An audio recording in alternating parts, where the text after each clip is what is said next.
Yeah, actually, since we are wearing the mask, it would be.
And good afternoon and welcome to Straight Talk. This is your Drive at 5 show, and this is Catherine Tyson, your host. Good afternoon and welcome.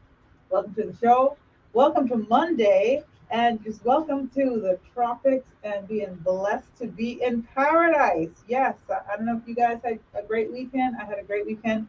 I was able to relax and catch up with my children, which is not that easy because they're all grown people and they have their own lives. And every now and then I have to do the mommy guilt thing. So, when the last time you saw your mother, so you parents can relate to that. So it was pretty awesome. Hope you had a great weekend as well. Thank you so much for joining us this afternoon. It is Monday, and that is Medical Monday, and it's brought to you by Health City. So on Mondays, what we do is we talk to the good folk from Health City. They bring us tidings and joy. As Shamari Scott would say, the wise men come from the east, but they're all over now too. So they're within your reach, as you know, Camano Bay as well as East End. This afternoon, we have not Shamari Scott, but we have a close second. Almost just as good or better. Or better. I don't know. What do you think, Tiffany? Better. Thank you for having me in studio again, Catherine. It's good to be here today. And we have brought two wise doctors from the East, from our anesthesia department. So on October the 16th, we are celebrating World Anesthesia Day. All right. And so we thought it was very fitting to bring our doctors in the studio today. They haven't been here before, so I want to make sure that I introduce them properly in terms of just go through a little bit about their bio and what they do. Obviously, anesthesia is a critical part Right. of any treatments and surgeries that patients have so that they're comfortable. There is good pain management, and they can have surgeries which are pain free and so on, and they can recover well. So Right. there's so much that goes on behind the scenes in that operating theater that these doctors are in charge of. And so having them come on and talk about what they do and what they bring to the table, I think is very important. That's awesome. And I had some questions for them before the show, so at some point maybe we can throw those in so that the inquiry minds that want to know what goes on, kind of within the hands of an anesthesiologist. But today, hopefully, we're going to answer quite a few of those questions. Who you were just listening to was the voice of Tiffany Dixon Ebanks. I didn't even say your name. I just said you were just as good or better than Shamari. That's Tiffany Dixon Ebanks, the Global Sales and Marketing Manager. And I'm sure Shamari agrees 100%. So there's no beef there. Okay? There's no competition. Absolutely. And, everybody needs their right hand and left hand and right foot and left foot. We all need all of it to function, right? So that was Tiffany Dixon Ebanks. So go ahead, Tiffany. Tell us who you brought and tell us a little bit about them.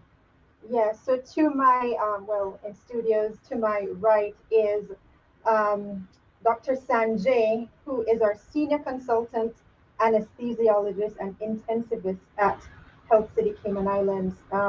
After graduating from medical school, Dr. Sanjay completed an extensive postgraduate training in anesthesiology. He is passionate about anesthetic care to the entire spectrum of cardiac and general surgeries, including high risk cases. He is proficient with invasive anesthetic techniques and monitoring and is extremely well conversant with various ventilation modes and weaning strategies. He has been involved in management of critically ill patients in multidisciplinary intensive therapy units.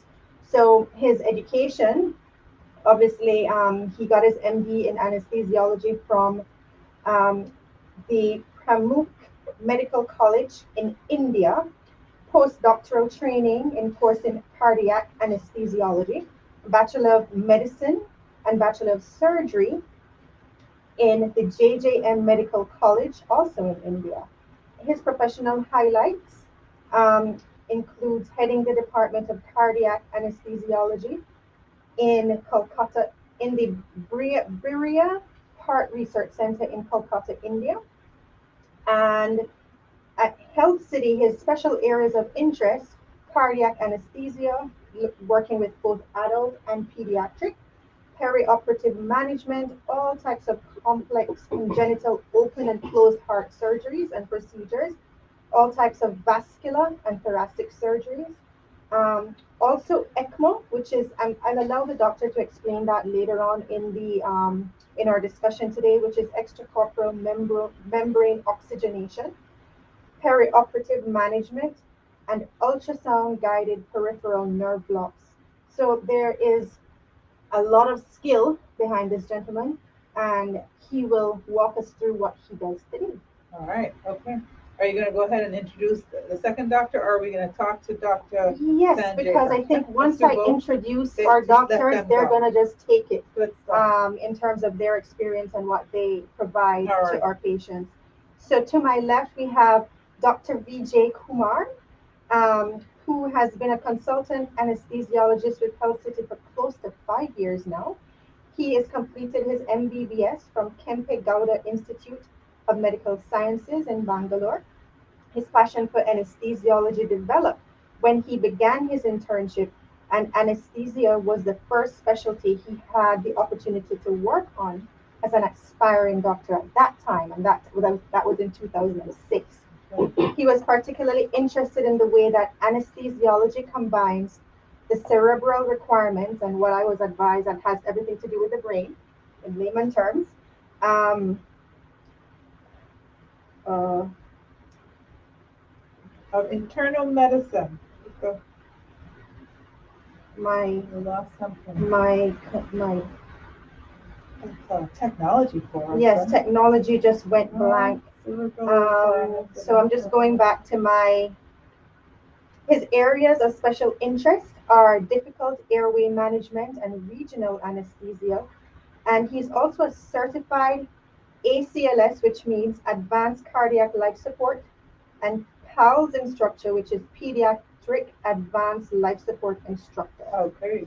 So with those skills to my right and my left, I invite the doctors to share with your listening audience the importance of these procedures as well as what they bring to Health City. And then as we celebrate World Anesthesia Day, this is being celebrated across the globe. They will also provide some insight on the history of anesthesia, where did things start and based on where things started and where we are today in 2021 in terms of those techniques. All right, good stuff. Now, I did a little Google before about anesthesiology, and I saw it started a long time ago, but it's kind of being marked for 1846. Is that correct, Dr. Sanjay? I'll bring you into the conversation now. Just a bit of trivia there. That's correct. In fact, especially thanks for having us. Thank you for And I would rather start off straight away with it. Anesthesia. Now, what is anesthesia? It's a state of controlled temporary loss of sensation or awareness that is induced for medical purposes. It may include some or all of analgesia, that is pain relief, paralysis, because we don't want the patient to move during the surgery, amnesia, loss of memory, and unconsciousness. A patient under the effects of anesthetic drugs is referred to as being anesthetized. Briefly coming to the history, uh, well, anesthesia application actually it dates back to thousands of centuries before Christ, BC.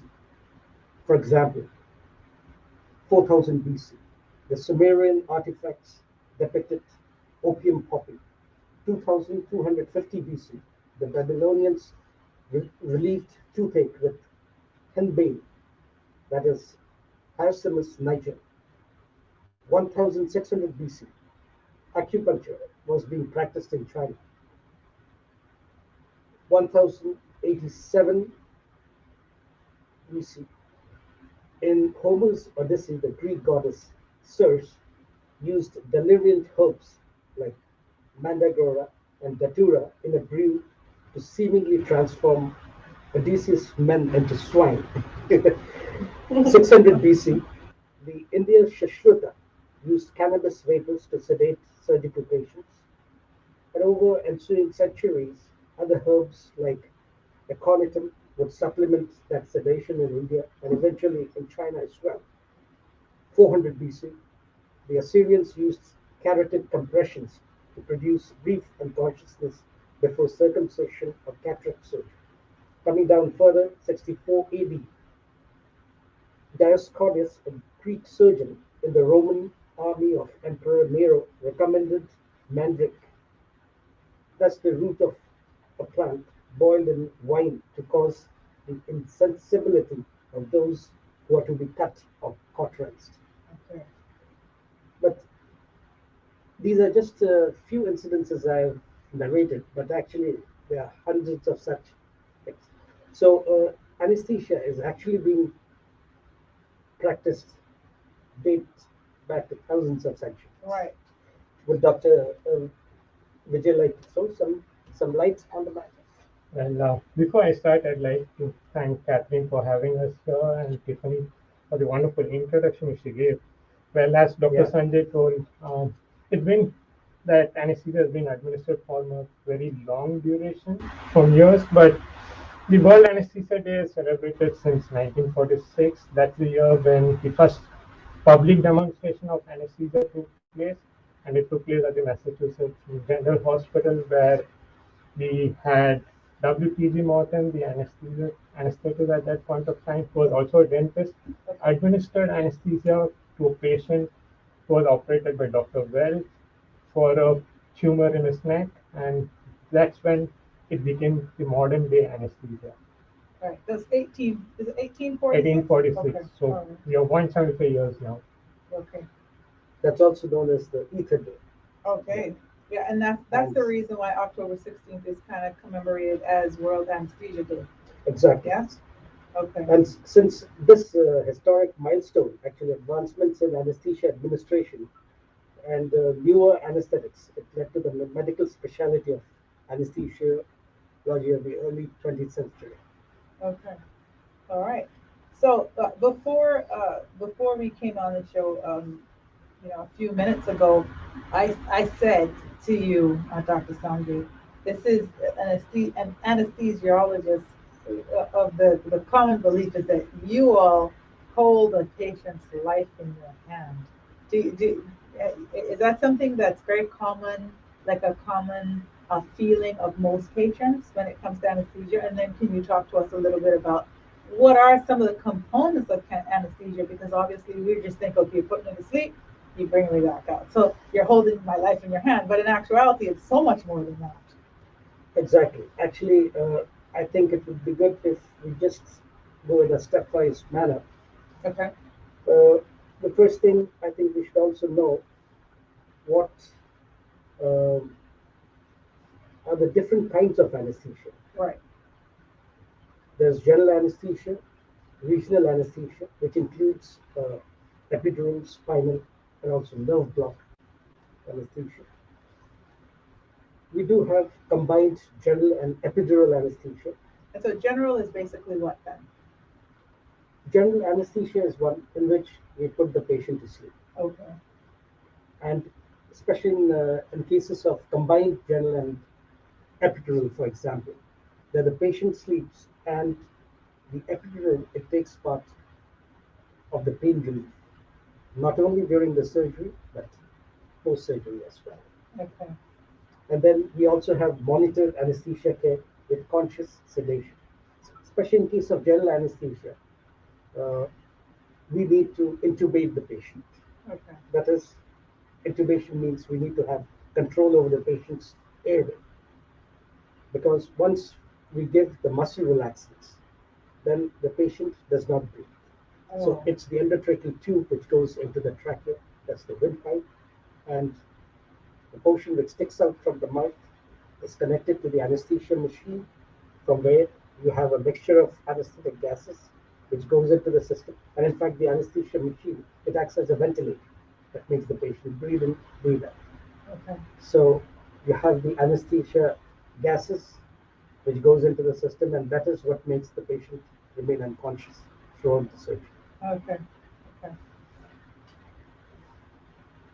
And in fact, we should also mention at this stage the stages of anesthesia. Anesthesia, it is divided into four stages. Stage of analgesia, that's from the beginning of anesthetic administration to the loss of consciousness. We have the stage of delirium, from loss of consciousness to beginning of regular respiration. And in this apparent excitement at scene, the patient may shout, struggle, and hold his breath. Muscle tone increases. The jaws are tightly closed. Breathing is jerky. There may be vomiting. Involuntary micturition or defecation may occur. Heart rate, blood pressure may rise, and the pupils can dilate due to sympathetic stimulation. But these are actually mentioned as the stages.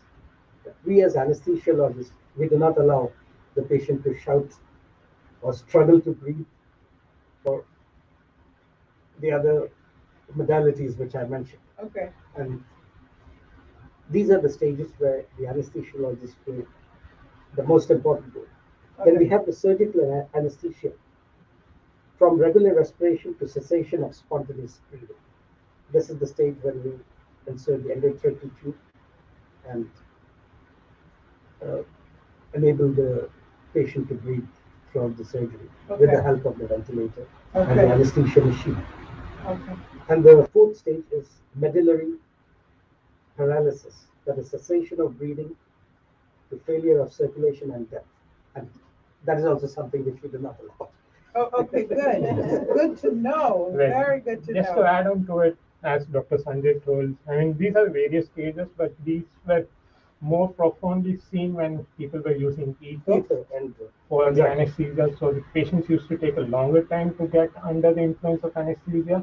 So it was, these stages were much more noticeable, but with the present modern day anesthetic drugs, the patient goes to sleep in seconds, probably 30 to 40 seconds. So you do not have any of these stages which are seen as clear demarcation. So Okay. it's much more safer, and all these things do not happen much. Okay. Let me ask you, and this is jumping ahead because I know you have so much more, and we want to hear it all.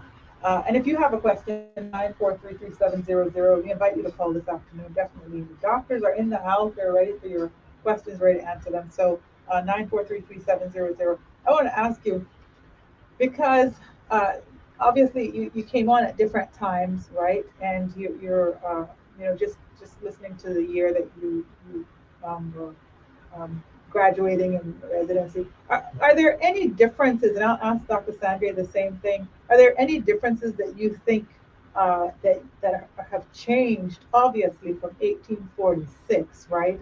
Things would have had to evolve.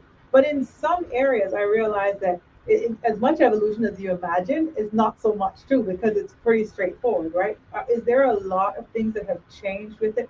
And do you, Dr. Vijay, uh, see any, bring on any kind of different ideas that maybe Dr. Sanjay were not such accustomed when you kind of started practicing?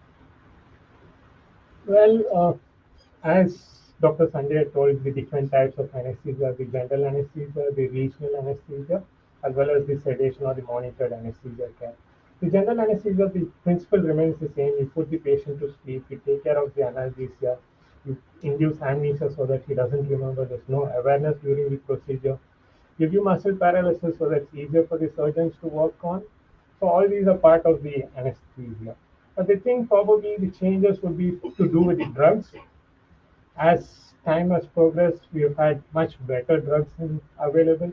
Like the inhalational agent initially was ether, then chloroform, but now we use the halogenated compounds. We have isoflurane, which has further progressed. I mean, it started with halothane, then isoflurane. At the moment, we have SIBO and desflurane. I mean, all these are anesthetic agents. Just there are some variation in the properties in the sense the time it takes for the patient to induce, the side effects it has. All those are lesser when compared to what was there before. So all those I would say is probably the advances which has taken place in the last century. Okay, okay. That's true. Especially the newer medicines, and as Dr. Vijay was mentioning, the new, mainly the newer technologies have made a difference. Right. And for a patient, what we call it as emergence from anesthesia has become very smooth. Yeah. And so you find that that regardless of when you come in to this field, you're pretty much on the same page when it comes to administering and the whole process of it. Yeah. Yes, exactly. And since you mentioned that, I think at this stage we should just in brief talk about the role of the anesthesiologist. Then it would become much easier to understand Right. because it's not only in the operation theater that anesthesiologists work. Uh, it's rather there's a common misconception that an anesthesiologist is the doctor who puts patient to sleep before surgery, and that's it. Right. It is true that this is a part of their job, but it's only a small part, I would say. An anesthesiologist is actually a peri-operative physician, where peri means he's an all-rounder. Right.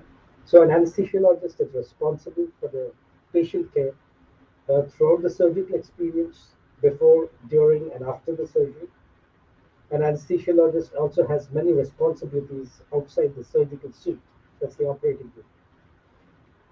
For example, before the surgery, the anesthesiologist, would complete a pre-operative evaluation before the patient goes into surgery. Okay. Depending on the type of surgery to be performed and the nature of the case, that's emergency versus elective, non-emergent. They might ask questions about the patient's history, any previous experience with anesthesia, conduct a physical examination, and review lab tests, laboratory test results. In all cases, the goal is to ensure that the surgery is performed in the safest manner possible. Okay. The preoperative evaluation will be as thorough as required to make this determination. Based on this individual patient assessment and the type of surgery to be performed, the anesthesiologist will devise an anesthetic plan for the patient's surgery. This would include general anesthesia, that is putting the patient to sleep, and a regional nerve block, that is numbing the affected extremity for surgery or for pain management after surgery, as I mentioned earlier. Okay. During the surgery, in the operating room, the anesthesiologist is responsible for patient safety and well-being throughout the surgery. The primary role of the anesthesiologist during surgery are to provide continual medical assessment of the patient, monitor and control the patient's vital life functions, including the heart rate and rhythm, breathing, blood pressure, body temperature, and body fluid balance, control the patient's pain and level of consciousness to make conditions ideal and safe for a successful surgery. And well, the anesthesiologists are trained extensively to understand patients' needs and to make best decisions for overall health and safety. Okay. Many a times the surgeons they try to rush to a surgery, but it is the anesthesiologist who completely evaluates the patient and say that no, probably there's something which needs to be first controlled, and only then we take the patient for surgery. Ah, okay. So, Or so especially those are some of the minute inner factors. right. So you kind of have to. You come from kind of two different places. So you're determining whether or not this this is the right time to do something based on the results that you found with each particular patient. Yes. Yes, exactly, because uh, each patient is different, and it is not that we are always giving anesthesia or the surgeon is operating on normal subjects.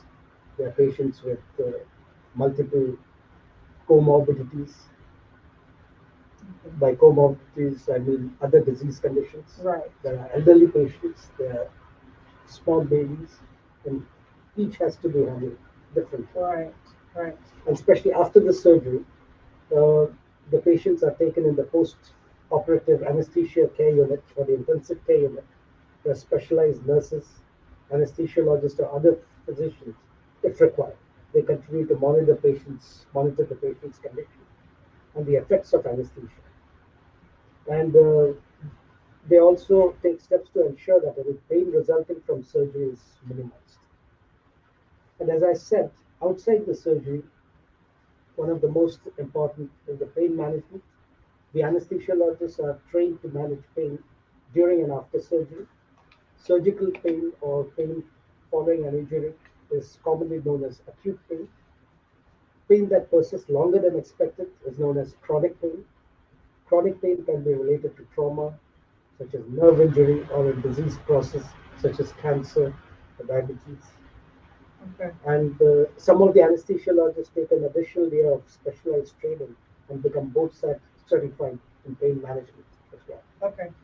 They are uniquely qualified to manage and help patients with chronic pain. Okay. And outside the surgery, as I did categorize it earlier, research and academics. The anesthesiologists have a significant academic and administrative responsibilities. They frequently conduct research, train new physicians, they properly practice anesthesia, and provide overall leadership in the area of patient safety and quality care. Okay. Now, I want to ask you. We're going to go to a break in a couple of minutes. So this isn't definitely not a long answered question that I'm looking for. And it's a little light in a sense. I've had surgery before, and I remember when, because even when you do a colonoscopy as well, you get anesthesia, right? And I just remember, 1 second you're looking at the doctor, and the next second you're gone, and then the next second you're awake again, and it's all over. Exactly. But it was the best feeling I had ever felt. Like I mean, it was so relaxing, like amazing. So I'm thinking because there have been like reports of the celebrities who kind of have people that administer reasons because they can't sleep or in a chronic pain. This can be a very serious thing as well, right? It can be, and exactly for the colposcopy or the upper GI endoscopy, the drug which we use, that's one of the drugs which have been used in case of Michael Jackson Exactly. for pain relief. Exactly. But these medications are not to be used elsewhere. Right. These medications should not move out from the hospital, especially Right. from the operation theater as well. Yes, and I was going to mention that. I'm glad you brought it up because that's exactly what I was thinking. And it was apparently, quote unquote, a doctor administering it, at his house or administering it at his house or whatever. But this is not legal. This is not supposed to happen, correct? Absolutely not, because Right. each medicine is given according to the patient's body weight Right. and what sort of desired effect we want. We Right. want that the patient should wake up within 5 minutes. Right. So even the dosage is calculated and given. And the most important thing, most important aspect is extensive monitoring. Right. Any patient for surgery, we would be monitoring the patient extensively. Right. Not only the heart rate, the ECG, we have the capnography, the oxygen saturation, and we also go to the extent of seeing whether the patient is having an intraoperative Right. ischemic changes in the heart or not. Okay. That's pretty serious. In Yeah, other so words, and it probably should.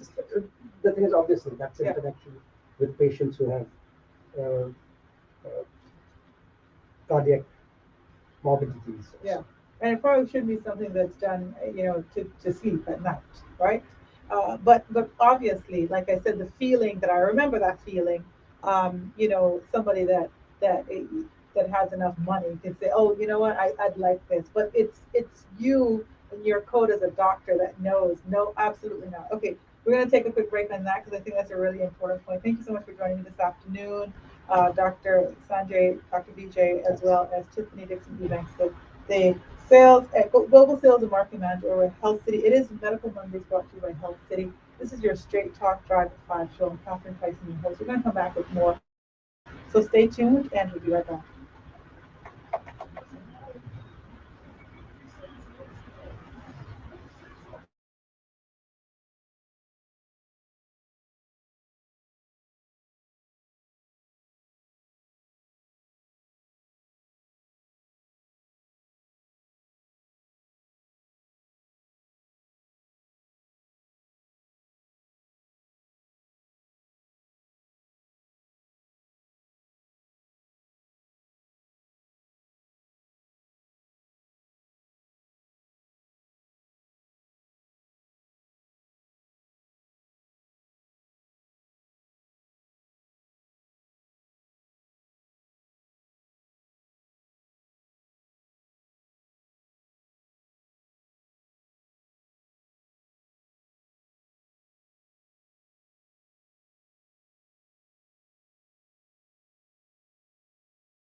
And then we just go to the recent advances and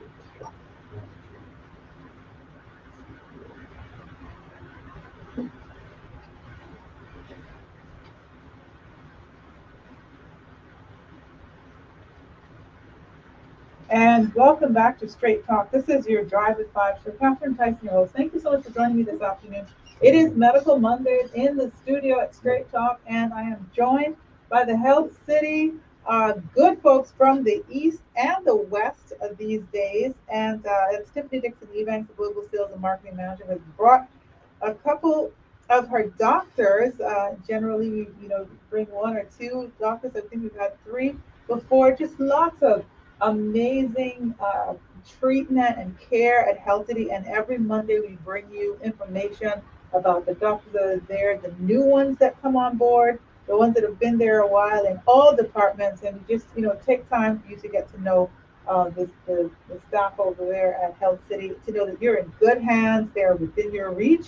And this afternoon in the studio we have Dr. Sanjay, who is a senior consultant anesthesiologist and intensivist, as well as Dr. Vijay, who is the consultant anesthesiologist. And both gentlemen, this is their area of expertise. And right before the break, we were just talking about, you know, uh, just all the things that they do that are just not, not just putting the patient to sleep and bringing them back out, but all the stuff that's in between. And Dr. Sandra, you were just talking about, as well as Dr. Vijay during the break, about not only when you're putting a patient to sleep, for instance, you're giving them something because maybe the saliva in their throat may go to the lungs, right? So that's important for people to know that you're giving them something is that thinning that out, or what is it, for instance? Well, it's oral secretions and secretions of the gastrointestinal tract is quite normal. Yeah, But the only thing is it should not trickle down into wrong places. right, When we are totally awake, the secretions in the mouth, we can always cough it out. right. But when somebody is unconscious, you won't be able to cough it out. That's right. So if it gets into the lungs, that's disastrous. That's one of the reasons, which is why while giving general anesthesia, we put a tube in the mouth, and the tube has got a balloon inside, a bulb, which is inflated so that the secretions don't trickle into the lungs. Okay, all right. So just a lot of things to remember, a lot of things to juggle, and you're working alongside everybody during the surgery, the process, right? Is it generally that you have two anesthesiologists at the same time, or one could do the work, or do you work together? Especially that depends on the surgery, whether we need two anesthesiologists or not. But Okay. it's very important to have two people, and they are the anesthetist and the anesthesiologist. Now, there's a difference What's the between these two. difference? Yes. An anesthetist is the anesthesia technician. Oh, okay. They're known as the anesthesia technologist. Oh, okay. Okay. And the anesthesiologist is the doctor Okay. in anesthesia. Okay. The anesthetist So or usually, something, right? Yeah. yeah. Okay. So All right. usually two people will be there. But in case of uh, major surgeries or Complex surgeries where you need more exactly, expertise or you need a lot of things to be monitored simultaneously. Obviously, an extra hand is always helpful. Right. So your work generally is involved with a surgery, not outside of a surgery, or do you do things outside of the surgery with the that's patient? exactly what I mentioned earlier Right. while explaining the roles Right. of the anesthesiologist. Right. It's outside, So first as a the- physician, The before, yeah, evaluating the patient in absolutely. details, then the surgery itself, then the post-operative care of the patient, especially related to pain management, Right. and obviously research, academics, Okay. And those are also part of it. just to add to it, and most of the, I mean, need not be that all the surgeries take place in the operation room or the OR. We do administer anesthesia outside the OR, like a patient who needs anesthesia for an MRI because he's claustrophobic. We Okay. do administer anesthesia in the MRI suite. The endoscopies, the bronchoscopies, they are done in the scopy suite, so it's not in the operation Okay. room. Okay. And then, if necessary, we also do provide pain management. Need not be always post-operative pain. You might have a patient who's come to the emergency with a trauma, who's in severe pain. We can go in, put in a block, reduce his pain, get him ready for the procedure, which can be done a bit later. So we do have roles outside the operating room too. And as Dr. Sanjay sir was saying, we do take care of the pain management post-surgery. So in case a patient has an epidural or a peripheral catheter, we can follow up with the patient for with the pain management for the next couple of days, Okay. just not during the surgery or immediately after the surgery. So our services do extend over the next couple of days to the patient. So All right. And that was the voice of Dr. Vijay. He is the consultant anesthesiologist at Health City, as well as Dr. Sanjay, who's the senior consultant anesthesiologist and intensivist. Okay. So let me ask you, in there obviously, like you said, it's pretty basic. Some of the things that have existed from the beginning and still. What are some of the latest techniques, though, that you have, like techniques and developments that you have in the field of anesthesia? Yeah, actually, there have been recent advances in the technology of anesthesia, and the practice of anesthesiology is very much dependent upon the technology. Anesthetics were first made possible, then increasingly safe, and now more scalable and efficient in part due to advances in monitoring and delivery technologies. Uh, for example, in case of the endoscopies, We have specialized syringe pumps, which are used to deliver medication to keep the patient asleep during the whole procedure. And those machines are excellent, other than giving uh, the same drug manually. Okay. And then, especially the salient advances over the past 3 years, I'd like to mention. One is telemedicine, which plays a major role. And we have the CLADS, closed loop anesthesia delivery systems, which actually operates like the cruise control in cars, which are used in TIVA, that is total intravenous anesthesia, which I just mentioned earlier, Okay. through the pumps, the hypnosis, analgesia, and fluid management. Then we have the electronic medical record, that's EMR, and anesthesia information management systems, AIMS, as the which acts as hubs for information gathered by the provider, monitors, and anesthesia workstations. Then we have the clinical decision support systems. This has become a reality with anesthesia record becoming a comprehensive repository of real-time patient information. Okay. And finally, I think we should also talk about the artificial intelligence Yeah. with Yeah. CDS and improved information technology, which help further in with the automation, non-invasive monitoring, remote monitoring also, Okay. and management of patients. Good. All right. So, in some of the things that you do before, like that you know pre-op, right? The pre-op stuff that you do with the patient. Pre-operative I would just assessment. just use your lingo or something, but yeah, exactly before the surgery. So. I know in some cases, or in quite a few cases, and you had mentioned that earlier, Dr. Sandre, there are instances where you won't go ahead with a surgery, or you won't approve a surgery because of a particular reason. What are some of those reasons why? I mean, it varies, Yeah, obviously. this is something actually we need to look in depth into a patient's condition. Right. Certain patients who are terminally ill and would not really benefit from surgery uh, Okay. need not be taken up for surgery. And which, of course, we have many patients with many comorbidities, and especially these comorbid conditions, if they are not uh, treated prior to the surgery, we would recommend the physicians to correct it. Like, for example, a patient who's highly diabetic or who has uncontrolled blood pressure, we would always like the patient's blood pressure and diabetes to be controlled before the surgery. Okay. Well, intraoperatively, we can just bring down the sugars by using the same medications in injectable form.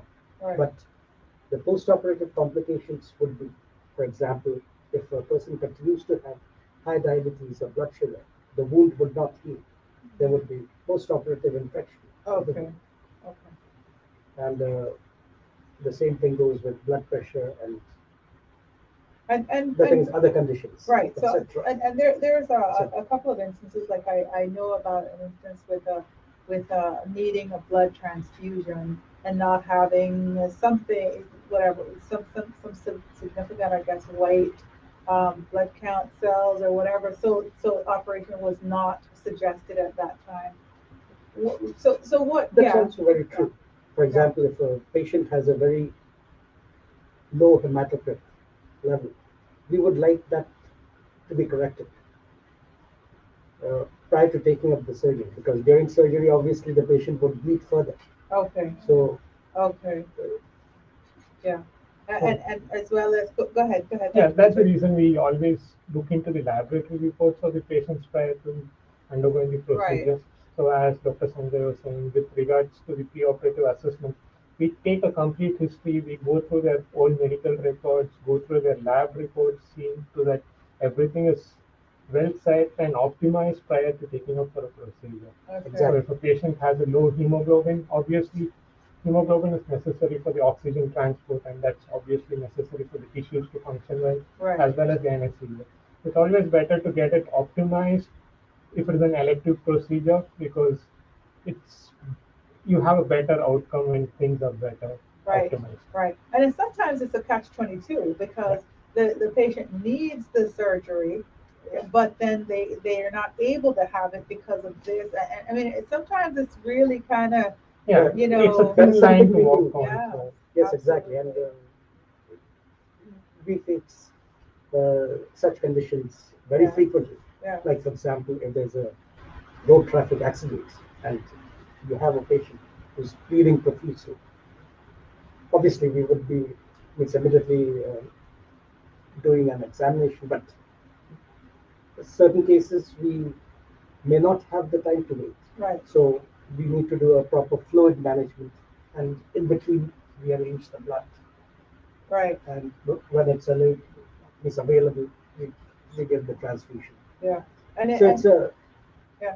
And it is, I can imagine it is that thin line, as you said, Dr. Vijay, because in the sense that, yes, this is required, but then there's this risk. And so you go in and you do it, and then something happens to the patient, and it seems like it's, you know what I mean? Like there's, oh, was it your fault? Or, you know what I mean? So I think at that point, like people kind of, you have to really make this judgment call. And then in those instances, it's very difficult. yeah, it's difficult. And one of the most important things in this particular aspect, I would be saying, is talking to the patient's relatives. Right, Uh, right. giving them all the and information which they need Yeah, prior to exactly, and making a decision. especially explaining them about the high risk right. Yeah. conditions. And I mean, these are not so, your everyday things, but these are things that do come up. I know, yes, I know also thyroid issues are issues too, that are sometimes connected with the patient not being able to do surgery. You know, I just know that people know of these things and they're like, why can I get the surgery? Why am I, I don't know what's going on. And just needing to understand that it's in your best interest to not have it because these are complications and things that happen during the surgery, and you would not be in a better position. exactly. Yeah, and That's those are true. tough calls, but Yeah, with regards to the thyroid problems, one of the reasons we wanted to be optimized is if a patient has hyperthyroidism, in the sense they have low levels of thyroid. right, right, Those patients tend to take a longer time to come out of anesthesia because their metabolic rate is low because of the hormone levels. So they wake up a bit later, or they take a longer time to wake up after anesthesia. okay, So those are the things which we want to optimize right. all right, okay. And so now, Tiffany, in terms of the accessibility that patients will have to, as they do with most of the doctors anyway at Health City, is it the same sort of accessibility they'll have to the anesthesiologists like Dr. Sanjay and Dr. Vijay? Well, these are consults that you set up with our doctor. The good thing about Health City, you have a multidisciplinary approach. So all of our doctors meet on a weekly basis, sometimes more than that, Yeah. together to discuss the cases. So when, for example, the cardiothoracic surgeon or the orthopedic surgeon has a patient that they're evaluating, they will then bring all the specialists into to talk about, well, this particular case, what is the background information, age, and all those things, all the other comorbidities Comorbidities. that the patients might have. So this is discussed with everyone on the team, and then they come up with a collective agreed plan of treatment. So that is how that would differ in terms of the anesthesiologist on the team lending that level of support. I think one of the things that's interesting with this conversation, because I'm learning today as well, and I work at Health City, but I'm not in the OR.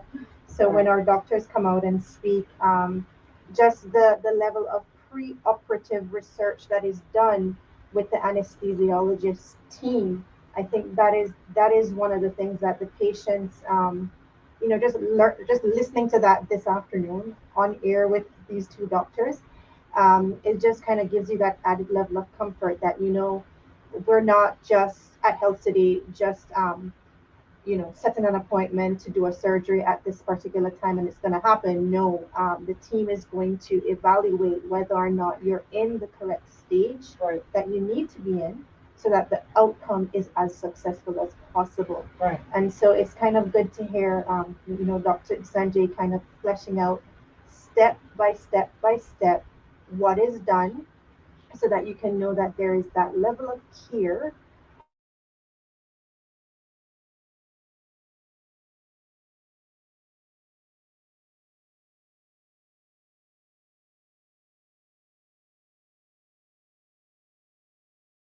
there is that Uh, are you generally in agreement with the surgeons, or do they generally take your word, they trust you, or do they say, oh come on, can we do this?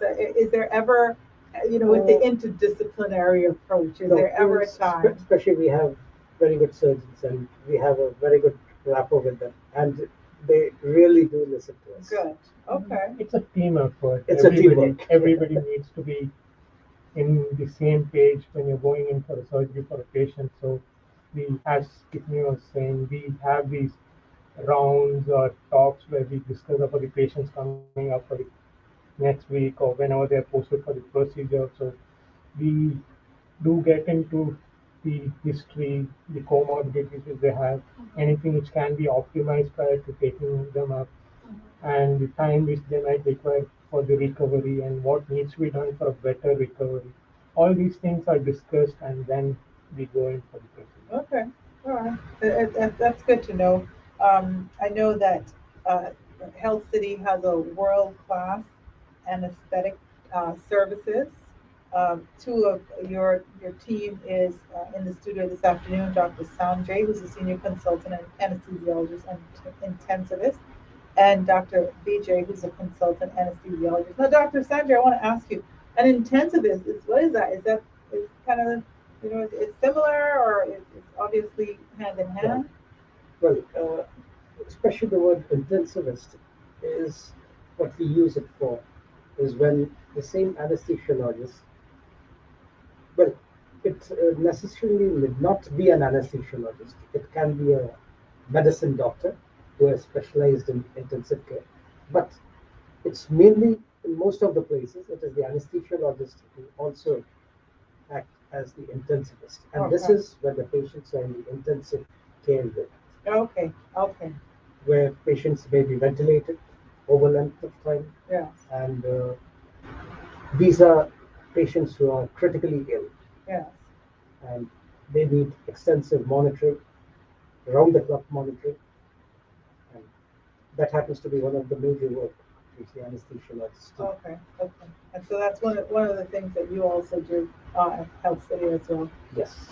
Okay, the Department of Anesthesiology of Health City provides a range of anesthetic, perioperative, resuscitative, and pain management services to local, regional, and international patients of all ages, committed to upholding the highest standards of care for patients and strive to continually improve the services, including 24-hour on-call emergency service. Now that just kind of puts my mind at ease, right? That you have all of those services available, and if you do have a surgery at Health City, that you're in good hands. You don't have to worry because no one's there. There's going to be someone there that's on call. It might be the younger guy.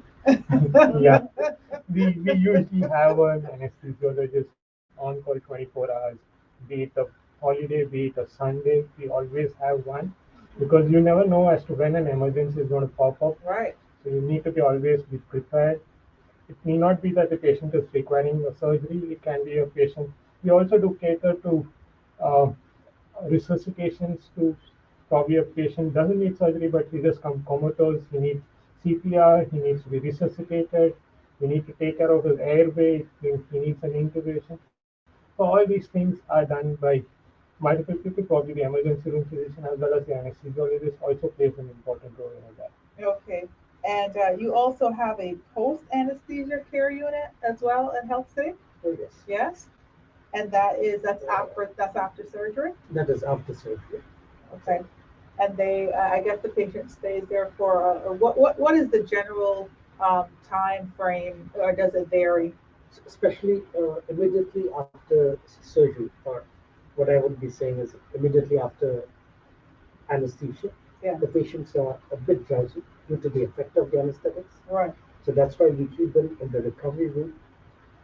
That's the Anesthesia cabinet. post anesthetic care unit, where we have all the monitors, and once the patient is fully awake, we send them back to the ward. Okay, all right. Now that's interesting. And what you said, Dr. Vijay, earlier about the hypothyroidism, that they stay under a little longer because like I didn't even know that. Like literally, like my mom has had surgery a couple of weeks ago, and I felt like she was taking a little long to come out of it, but she also has an underactive thyroid. Exactly, and that would have been good to know at that moment because I was like, yeah, I think you should be up by now. What's going on?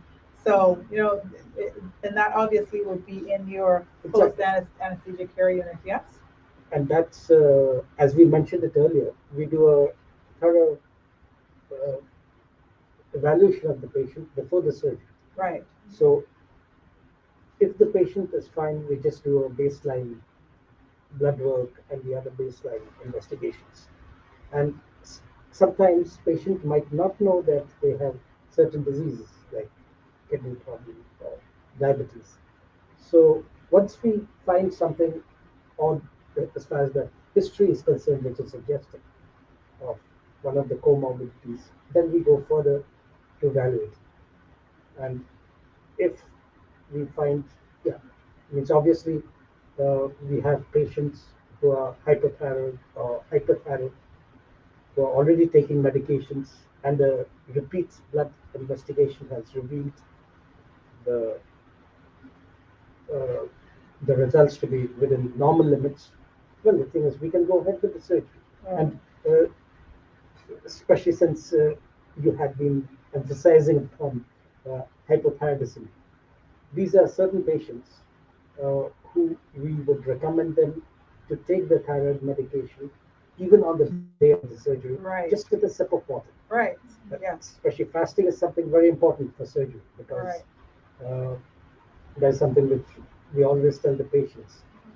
Uh, because once we give the muscle relaxants, if there be any undigested food or fluid in the stomach, Right. there's a tendency to throw it up. Right. And if that gets aspirated into the lungs, that's a major disaster leading to different Outcomes.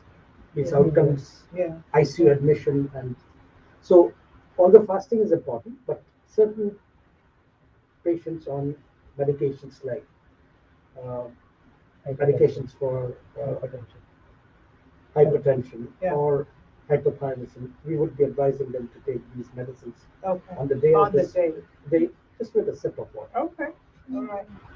Your collective role shadows the patient's journey from pre-assessment and planning and preparing for surgery through to the safe delivery of anesthesia for the procedure and post-operatively in the critical care unit uh, or in the ward, in the recovery room during the post-operative visit to ensure full recovery and adequate pain relief. So your patients are not, you just don't walk in, I do that and I'm out of here. Your job starts from the very beginning with building a relationship, discussing the history, Getting a doing rapport your with the patient. yes, doing Getting your to know them before the surgery. yes, doing your due And in fact, diligence, when a getting those patient labs. first enters Health City for anesthetic evaluation, we give them a pre-anesthetic Excellent. questionnaire, which the patient uh, fills it up, and then we go through it, and then we call the patient, we speak to them, and we take a detailed history of what all medications they have been on, what all surgeries they have undergone, whether they're allergic to any medicines or not, Right. and that's an in-depth Yes. analysis, I would say. Right. So, thank you so much for joining me this afternoon. We have come to the end of the program. It goes so fast, especially at the end. Tiffany Dixon Ebanks, Global Sales and Marketing Manager from Health City. This is Medical Mondays brought to you by Health City. She's come down. She's brought Dr. Sanjay, who's a senior consultant anesthesiologist and intensivist, and Dr. Vijay, who's a consultant anesthesiologist at Health City. I have one last question. It's pressing. With other surgeons, well, no, with other doctors, uh, are you sometimes freed from the process of the patient kind of going, all right, Dr. Sandra, I want to talk to you. Dr. Vijay, I want to talk to you. You know how, Tiffany, when you talk with the doctors, how it's so close and came out, everybody knows everybody. But I want to know from the anesthesiologist, are you free from that, or are people still kind of, I got to talk to Dr. Sanjay, I got to talk to Dr. Vijay? People, they do contact us. And if, well, since you brought it in those lines, I would be saying, if they are really worried about something, or uh, if they feel that they forgot to ask us that question, they do call us. Okay. Yes. So they're very comfortable and feeling like they've built a relationship with you as well. And is that a little Yes. different practicing here than a larger place like India? No, the same? Especially whatever it is, Cayman Islands is a wonderful place with wonderful people, and Well, it is. Yeah. it's wonderful working there. Yes. It doesn't matter as to which part of the world you're administering. I think at the end of the day, Yes, the the patient care safety and of the safety. patient and the care needs to be provided. So that's what matters the Of most. course, of Exactly. course. I just imagine because relationship building is so easy because I can see you in Foster's then, I can see you in the grocery store That's or true. I can run into. It's a small Most town. welcome all the time. So, Yeah. yes. Thank you all so much for joining me this afternoon. Great meeting the two of you. I'm sure you'll be back. Tiffany, thank you for bringing the doctors here, Dr. Sanjay and Dr. Vijay, who are your anesthesiologists over at Health City. And this is where you provide most of their services will be in East End currently. Yeah, I just want to just mention before we close today's show that our medical director, Dr. Dhruva, he's our medical director, chief, but he's also the senior consultant in cardiac anesthesiology and intensive care and heads up this unit. Okay. So I think at the end of the day, I know that these doctors, both Doctors Sanjay and Dr. Vijay did an excellent job. Thank you for coming and sharing with Catherine and the listening audience today. And we learned something in the studio, so hopefully those out there in the listening radio listenership land this afternoon has learned something as well. Absolutely. Give them your phone number again at Health City. And Yes, so for any queries that you may have, you can reach out to us at info@healthcity.ky, or the phone number is 640-4040. And thank you so much again, Kenan. Thank you so much. Thank you for joining me this afternoon, and I shall talk with you again tomorrow. It will be Hot Topics Tuesday. Tune in to your Straight Talk Drive at 5 show. This is Catherine Tyson, your host, and I am wishing you a good evening. Take care. Thank you. Thanks.